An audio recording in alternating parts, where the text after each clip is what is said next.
there's certainly trauma within people that can be really intense, and I'm learning and finding there's a window of tolerance within myself where I can navigate all these things and integrate this practice that you're teaching much easier. But if I get above my tolerance level, the trauma can become so much where it's a little bit trickier to balance things out.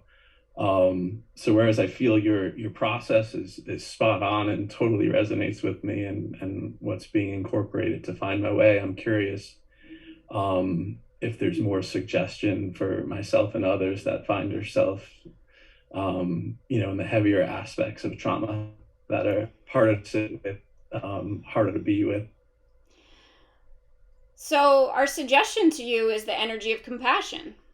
Because when you are able to sit with your trauma with compassion, there is an energy field of acceptance that creates the right conditions for the right amount of trauma to be processed in the moment.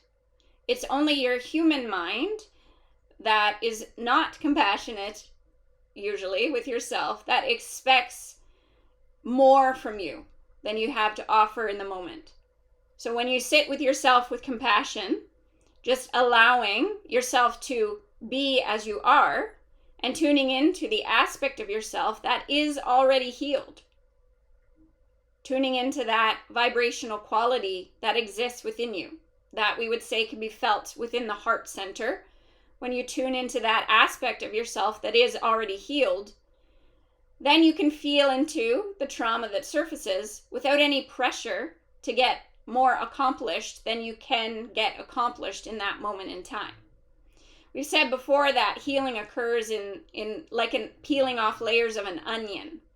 So it's really not likely for your physical body, as it's an emanation of your energy body, to get it all done in one day, and you wouldn't want to. You actually, there's an aspect of you, the soul aspect, the higher self aspect of you, that is savoring the process, that is enjoying the process, that is loving the experience of this unfoldment in an incremental level. It's only the human aspect of the mind that wants things done yesterday because of what it attaches to that as an accomplishment, right? Because the human mind thinks of the process of healing as an accomplishment, meaning when I get this thing accomplished, then it means something in terms of my identity. It means that I'm healed. It means that I'm good enough. It means that I'm adequate.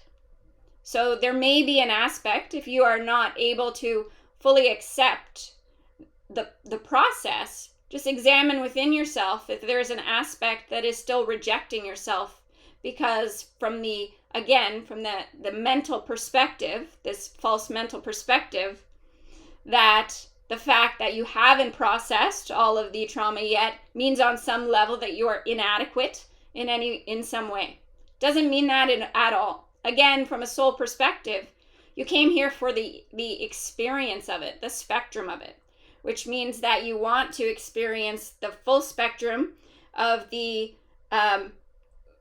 illusion of being disconnected or misaligned, and then you wanted to experience the journey from that place back to the journey of wholeness. That's an incremental process. That's a journey, right? It's not and it's also not a destination where once you get there, you're there. This is a process that will likely unfold for the rest of your life, and you can start to enjoy the process. And what helps enjoy the process is being able to bring that energy of unconditional love and acceptance and truly compassion to the human aspect of who you are. So you're remaining aware of who you truly are as that observer, as that soul self, as that healed aspect of who you are. That's who you are, and that's how you start to identify yourself. That's who you start to identify yourself with and as. That's who you are. So this human experience, this is temporary, right? So that's not who you are. It's an experience that you're having. But just in the same way that humans enjoy going to a movie to experience that storyline, and if it's a really good movie, they experience on an emotional level the highs and lows of that storyline. In that same way, your life experience is, in a sense, this incredible movie that is unfolding before you. And no matter how much trauma is there, the soul of who you are is still enjoying every aspect of the experience. It's not rejecting certain aspects and accepting others. It's enjoying the full aspect because of the evolution that it creates on a soul level. Did that answer your question? Yeah, completely. I suppose, through another, they phrased it as a way, where their thinking might have been there were glitches in the software, like some that were more resistant to, coming into harmony and balance. So the glitch in the software, the glitches in the software are your perceptions that are not truly in alignment with the soul part of yourself. That's the glitch. So we're overriding those glitches. But understand that the experience of the glitch is important. On a soul level, the experience of the glitch shows to you in a very experiential way what you are not. You are not that. Wow, beautiful. So truly, like, compassion and acceptance, being present with all of this, has the capacity to relieve all of these tensions and packets within us.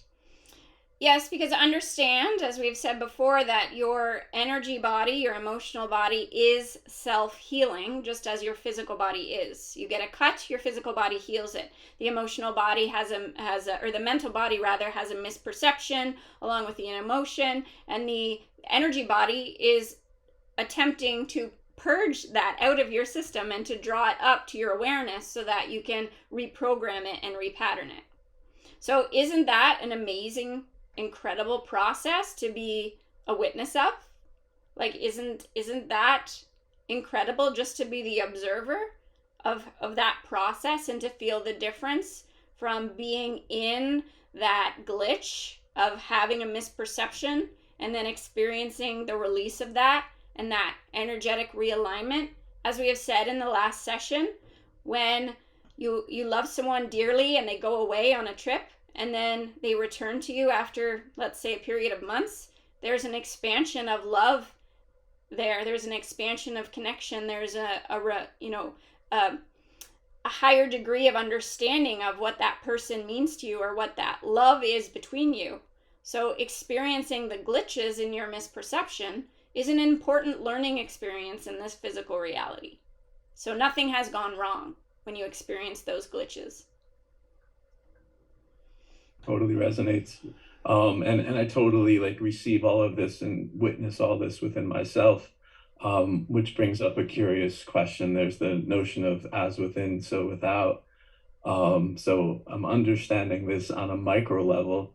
If I was to turn that out to a macro level, and a lot of folks would on this planet, is there a way you would relate that working, between countries, between governments, between all, it's kind of the same inside and outside, but is there a sentiment that can be offered that would help more people, be okay with what's happening on the macro level? So understand that when you develop the skillfulness and the ability to hold yourself in an energetic field of compassion and to hold the full spectrum of your emotions in the energetic field of compassion, that creates the ability within you to extend that or to offer that to those around you. But until you can offer that within yourself, you will not be able to offer that to anyone else in your life or to any of the other circumstances in your life. And why is that? Because you're still holding resistance to certain emotional energetic frequencies, meaning you don't feel like you have the capacity to feel them with compassion. And so you try to control the external landscape so that those emotional charges are not triggered. And so when you develop the ability to feel the full spectrum of your emotions with compassion, then you're no longer trying to control your external circumstance. And the trickle effect of that is that you are no longer needing to control other people. And so that's how it trickles out into the larger framework, is that people won't be trying to manipulate their inner experience through the manipulation of outer experience.